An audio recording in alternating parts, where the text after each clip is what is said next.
और आज की ब्रेकिंग न्यूज़। चालीसगांव शहर में घाट रोड शिवनेरी होटल के पास डॉक्टर मुजाहिद इन्होंने ईद की खुशी में बहुत शानदार शीरकुरमे का प्रोग्राम रखा, जिसमें चालीसगांव के सभी छोटे बड़े समाज सेवक मौजूद थे।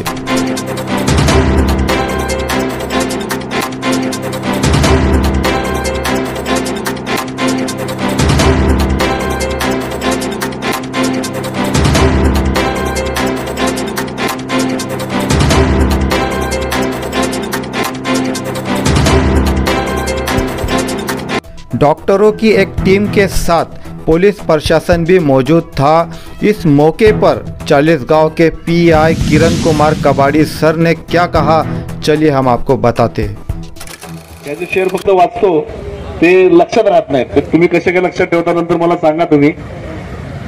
तर ती एक कला आहे। एखादा शेअर मुळे तुम्ही 10 वाक्यांचं काम करू शकता आणि ती सगळ्यांना जमल असं नाहीये। त्यामुळे मी बऱ्याच वेळा प्रयत्न केला, पण म्हणजे मैंने एक बार क्लास लगाया उर्दू का और एक आध दिन हो गए, 9वें दिन ब्लास्ट हो गए मालेगांव में। हम पूरा क्लास छोड़ के उधर चले गए, तो ऐसा तब से फिर वापस ये नहीं हुआ। तर ईद हा सण जो आहे सर्व हिंदू मुस्लिम एकमेकांशी भेटण्याचा आणि याचा खूप चांगला सण आहे।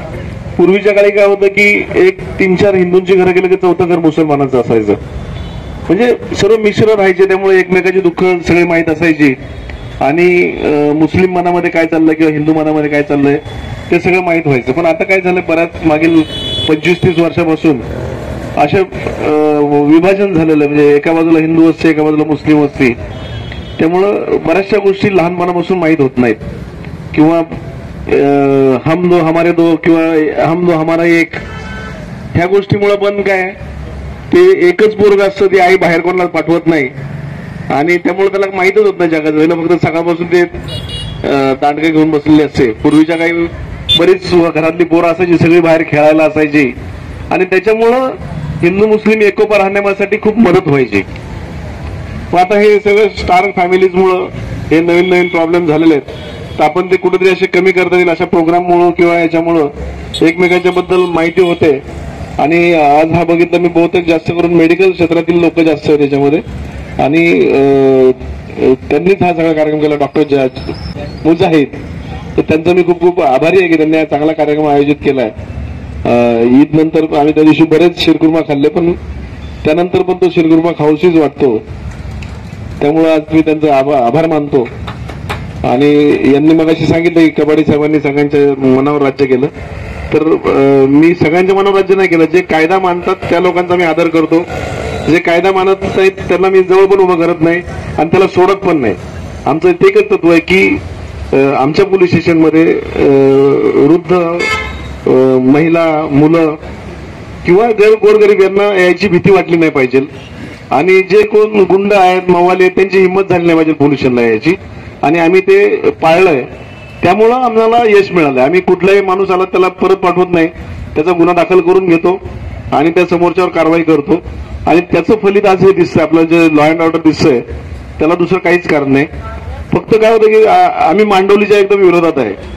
जो कोण तक्रार देऊन येईल त्याची तो म्हणतो त्या कलमाबरोबर तक्रार दाखल करतो आणि त्या समोरच्यावर ऍक्शन होते आणि त्याचा परिणाम आपल्याला कायद्यानुसार। बऱ्याच वेळा काय होतं की एखाद्याला कोणतरी 4 लोक मारतात, तो पोलीस स्टेशनला येतो आणि अजून दुसरे 3-4 लोक येतात त्याला परत समजवायला, आणि त्या समजावण्यामध्ये तो काय म्हणतो, तो ज्याने मार खाल्लेला असतो तो बोलतो मी मार पण खाल्लाय, माझी तक्रार पण दाखल नाही झाली, आणि तो एक तर पोलिसांच्या विरोधात जातो किंवा तो त्याच्या अन्यायाचा बदला घ्यायचा स्वतः प्रयत्न करतो, त्याच्यामुळे अजून एखादा दुसरा गुन्हा होत असतो किंवा मोठा होत असतो। तो आम्ही ते कटअप करतोय आणि त्यासाठी आम्ही सतत प्रयत्नशील आहोत। आम्ही एक 10 लोकांची डेडिकेटेड टीम ठेवलेली आहे 112 या कॉलला अटेंड करण्यासाठी।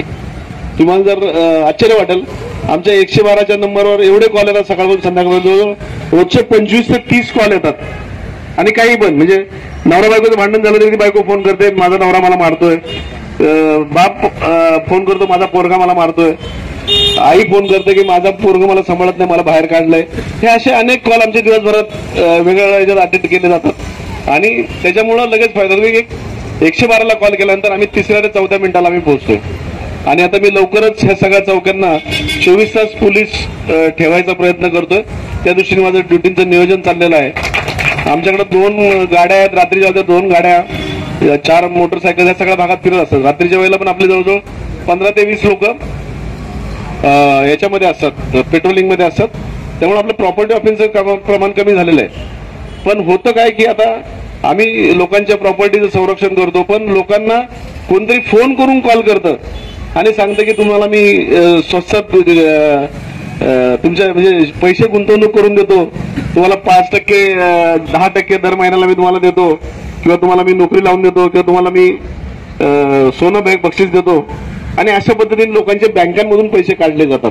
त्याच्यावर आपल्याला काहीतरी केलं पाहिजे. लोकांनी ज्यावेळेस आपण कष्टाने कमवलेली प्रॉपर्टी आपण सांभाळतो, तर ती प्रॉपर्टी वाया जाऊ नये म्हणून त्यांनी आपले जे काही छोट्या छोट्या गोष्टी आहेत, कोणाला ओटीपी देऊ नये, ओटीपीला नो म्हणजे नो सांगितलं पाहिजे, तुमचे पासवर्ड वेळोवेळी बदलले पाहिजे, तुमचे मोबाईल किंवा लॅपटॉप जे आहेत किंवा जे तुमचे फायनान्शियल जे तुमचे अकाउंट्स आहेत, त्या अकाउंटमध्ये ज्याच्यावर तुम्ही फोन पे गुगल पे करता त्याच्यावर कमीत कमी अकाउंट ठेवली पाहिजे. त्यामुळे जरी काय आपलं हे झालं तरी आपलं मोठं नुकसान होणार नाही. त्याच्यावर नंतर पण गव्हर्नमेंटचा 1930 नंबरचा एक नंबर आहे. असं काही झालं, जर चुकून झालंच तर तुम्ही जर त्याच्यावर फोन केला, तुमची अमाऊंट त्या पाईपलाईन मध्ये जिथं असेल तिथं थांबवली जाते. त्यासाठी केंद्र शासन प्रयत्नशील आहे. आणि आम्ही देखील पण जिथं जिथं आम्हाला व्यासपीठ उपलब्ध होतं तिथे आम्ही ह्या गोष्टी सांगतो. कारण नुसतं मी उगाच तुम्हाला तुमच्याकडनं माझं कौतुक करून घ्यायचं, मी तुमचं कौतुक करायचं, ते मला अजिबात आवडत नाही. तर प्रश्न असा आहे की प्रॉपर्टीचं संरक्षण करायला आम्ही आहोत, परंतु तुमचे जे काही फायनान्शियल व्यवहार आहे, तुमचे जे बँकिंग व्यवहार आहे, तुमचे जे काही कष्टाने कमावले तुमचे पैसे, ते कोणीतरी भामट्या माणसाने तिकडे उत्तर प्रदेशमध्ये मथुरेमध्ये बसून लुटू नयेत, यासाठी तुम्ही काळजी घ्यावी. त्यासाठी तुम्ही काही गोष्टींना नो म्हणायला शिकलं पाहिजे. ओटीपी नाही म्हणजे नाही सांगितलं पाहिजे, कुठला पासवर्ड नाही सांगितलं पाहिजे, कुठल्याही अननोन लिंकवर नाही क्लिक केलं पाहिजे, कुठल्याही तुमच्या सोशल मीडियावर नको ते फोटो टाकले नाही पाहिजेत. आता ते गिडली नावाचं एक ऍप आलेलं आहे, ते खूप मोठा धमाका करत आहे. ते सगळे तुमचे ते हे ऍप आहेत, तुमच्या सगळ्या परमिशन घेत असतात. तुमचा मोबाईल म्हणजे हे तुमचं सगळं जग झालेलं आहे. तुम्ही एखादी गोष्ट सर्च मारा, तुम्हाला त्या गोष्टीची ऍडव्हर्टाईज तुम्हाला यायला सुरुवात होते का बघा. हे तुम्ही प्रायव्हसी राहिलेली नाही, त्याच्यावर सगळ्या ह्या कंपन्यांनी बनवलेले ऍप किंवा जे सॉफ्टवेअर्स आहेत ते तुमच्यावर नजर ठेवून आहेत. तर अशा काळात तुम्ही तुमच्या ह्या गोष्टीची काळजी घेतली पाहिजे. तुम्हाला बँकेचे व्यवहार किंवा सोशल मीडियाचे एटिकेट्स हे पाळल्या पाहिजेत आणि तसे तुमच्या मुलांना, तुमच्या आई वडिलांना तुम्ही सांगितलं पाहिजे. मी या निमित्ताने तुम्हाला ही व्यासपीठाचा वापर करून ते तुम्हाला मी सांगतोय की हे विचार तुम्ही जास्तीत जास्त लोकांना सांगा, तर ते पण सुरक्षित राहतील. कारण होतं काय की आम्हाला नाही शक्य, तुम्हाला बोलतो की तुम्ही कुठली तरी मूर्खपणा करणार आणि ते लोक जे असतात आरोपींची हे लिंक खूप लांब लांब असते. आपला भारत एवढा मोठा देश आहे की मिझोराम मधून तुमचे पैसे काढले जातात, अकाउंट असं मिझोराम मध्ये दिल्लीतून पैसे काढले जातात आणि मेसेज येतात मुंबईमध्ये, असं पण सगळ्या गोष्टी होतात.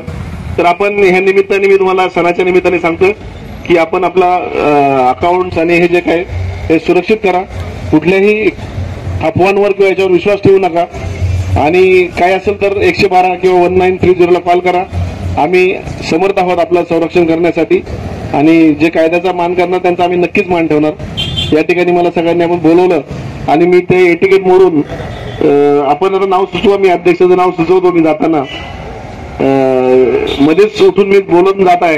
आज रामनवमीचे सण आहे, 2-3 ठिकाणी मोठे प्रोग्राम आहेत, त्या ठिकाणी मला जाणं आवश्यक आहे. आपण सर्वांनी माझं ऐकून घेतलं, यातल्या 10% जरी तुम्ही लोकांना सांगितलं तरी माझं इथलं येणं सफल होईल. धन्यवाद.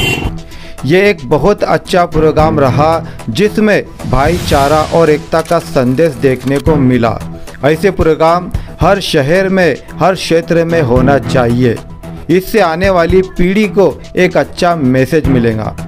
न्यूज़ नेशन, शरीफ मिर्ज़ा, दमदार इंडिया न्यूज़, चालीसगांव।